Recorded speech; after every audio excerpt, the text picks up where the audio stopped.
What is Barack Obama's straightforward take on the ape? The ape video in question went viral, sparking a wide range of reactions. People debated everything from its authenticity to its message.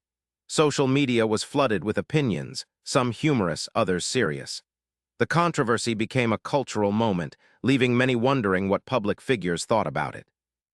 When asked about the ape video controversy, Barack Obama gave a surprisingly straightforward response. Instead of fueling division, he emphasized the importance of unity and empathy. He reminded everyone that such viral moments often distract from bigger issues and encouraged people to focus on what truly matters, respecting each other and working together. Obama's reaction stands out because it cuts through the noise of online outrage. His leadership style often involves calm reasoning rather than reactionary judgment.